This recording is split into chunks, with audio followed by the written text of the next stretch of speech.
Okay, so I'm going to kind of ask questions as we go along doing this. And that way, for those, you all can kind of get practice too at the same time, not just me. So this awesome strand of DNA I just drew is up here. And we got to kind of pull it apart, right? Where does that happen? Where do we start this? Motor. So we're going to replicate this, DNA strands. Where does this begin? Yeah, keep going with it. Okay. Keep saying it. I don't know. The origin of I don't know. replication, Oh, okay. right? Mm-hmm. Oh, right. So look right here. Oh, yeah, If you look on your page 315, this is replication, Right. and this is where it gets really hard. When you study this, study each one separately. Study replication, and then take a 10-minute break, and then go back and then hit transcription, and then take a break, and then go hit translation. Because if you just jumble it all together, then it all kind of becomes one. Mhm. And then when you get asked a question, it's all one in your mind, but the question wants just one of them. So, okay. So we start at the origin of replication with replication, because it makes sense, right? Origin of replication and replication. Okay. So we'll start that. And we'll kind of pull this apart.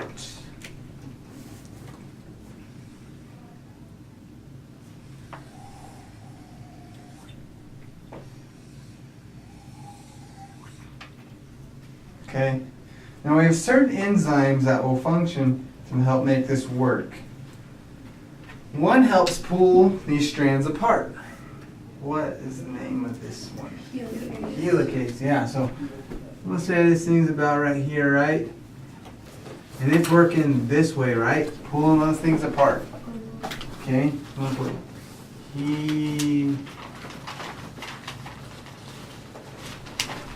I didn't see it down spelling that real fast. Just like Where is that right there? There we go.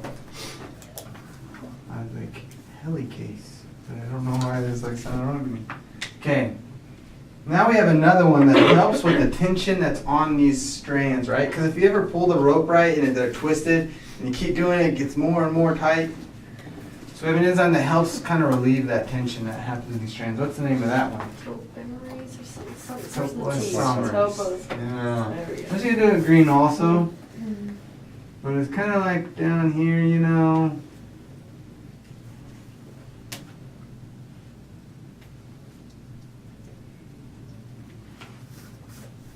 Helping relieve that tension. So where we started, now we have something that's actually doing the replicating of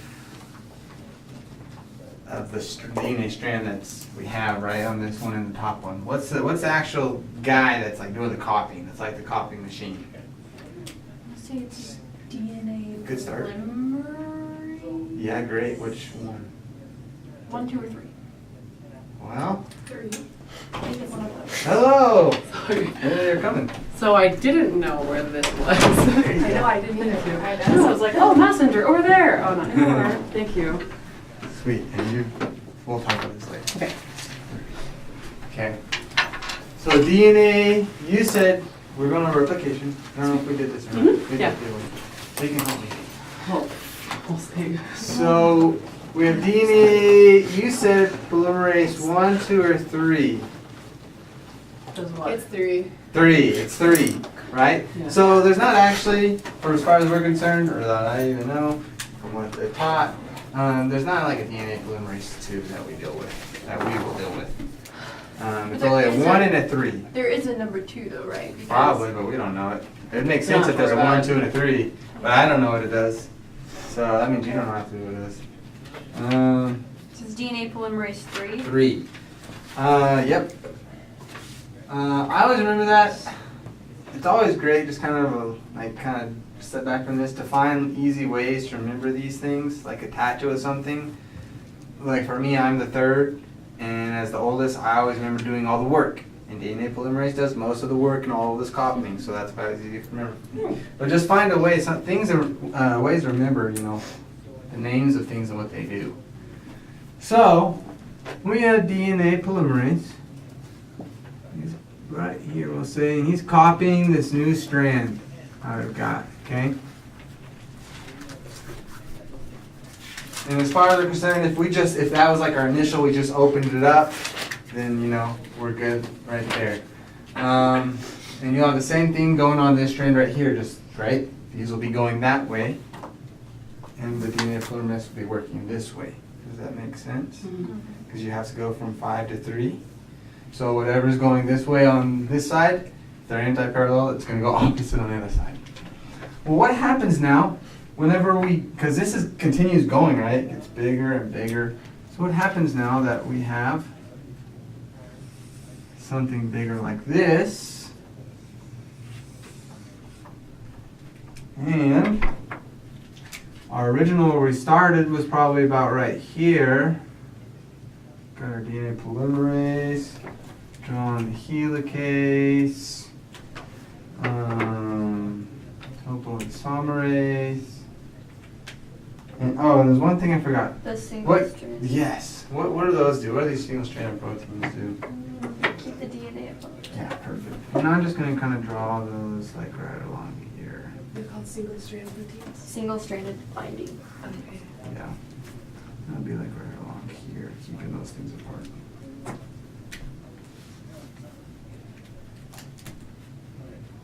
Okay.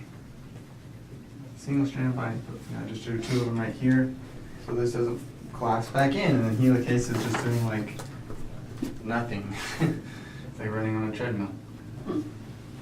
So we're right here, but we have all these segments, right, that need to be copied. I say segments, it's like I'm turning to like I get the answer, I guess, but how do we get this now copied on this side? Is that the RNA primer? Yeah, we have primates, right? Is that what it's called? Yeah. Okay, what color? Is it RNA primates? RNA, yeah. Primers, yeah. And that's key because it codes RNA, not DNA, right? So you have these guys, they've come on in. So here I'll draw the RNA, like a little primer. I'll draw another one right here, and then I'll draw him right here. I'll draw him like a circle. Putting, because he's happy he's doing work. He's putting the RNA, he's putting the primer on. So primates, we can put these words together. He primes, he puts down the primer, which is just this RNA complementary strand, so you know, whatever this strand is, it's going to be complementary to that, just like other DNA, but it's RNA now. And that's just setting up for us to be able to continue going to here, and then do here and here. Okay? So we said DNA polymerase is the one that does this most of all this work, right? Well, which one? 3. Perfect. So what will happen is, you have other DNA polymerase is 3s. That's a lot of plurals. I'll probably have to figure out how to say that right now. He'll come on here, and he will move this way, just like he does here. And as he does so, he'll leave this strand of complementary DNA, helping with the continued process of copying.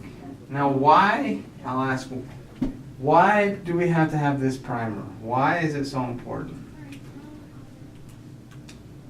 Gives it something to attach to, knows where to start. Yep, exactly. It's just a starting place. Because you have to go 5 to 3, and you can't just start from nothing. It takes money to earn money, right? That kind of thing.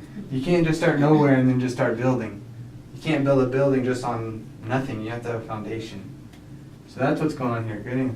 My question is this the leading strand or the lagging strand? These are lagging strands behind. Okay. Yeah. The leading was the continuous. It's this one that starts off, right? Okay. And again, like I said, I'm not drawing it, but all this is happening down here in the reverse direction. Okay. Question. Yes. Are the Okazaki fragments before DNA polymerase 3 comes in and like starts copying it, replicating it, or is it before that or after that? What I think it is before these are actually brought together by DNA ligase, each little separate strand, the whole Oh, time is okay. considered an Okazaki fragment. Okay. So the ligase just seals the little gaps because they're. Yeah, it's like a Yeah. glue gun. Okay. Yeah. Like the gaps in between each other, not the two separate strands. Right, because they already come together by the DNA polymerase 3, which places down those base pairs, which bind Okay. by the hydrogen bonding, right? Gotcha. But the hydrogen bonding brings these together, right? However, in between these two, and you'll see I left a line, I hope you can see it. The covalent bond between those two phosphate groups, the phosphodiester bond, has not been formed between here and here, okay? And that's important. DNA polymerase can only put them down. This is like Ford, whatever motor assembly. You can only do one thing. And so each one's just doing its own thing. So now what will happen is you will get DNA polymerase 1 now, and he will come in running out of colors. Draw like this. He comes in and he changes this blue one, or the RNA, into DNA. And then he will go off and be happy. However, they're still not connected. He just changed it to RNA. What changes the RNA to DNA? DNA polymerase 1. DNA polymerase 1 will change that to DNA, which is good, because we're done with the primer. We don't have any use for that anymore. We essentially just want to make DNA, so that's what we're working towards. And then, at the very end, I need more colors. Who's about the Kelson's glass? Any of y'all? I need that belt. Marker belt. No one else in there?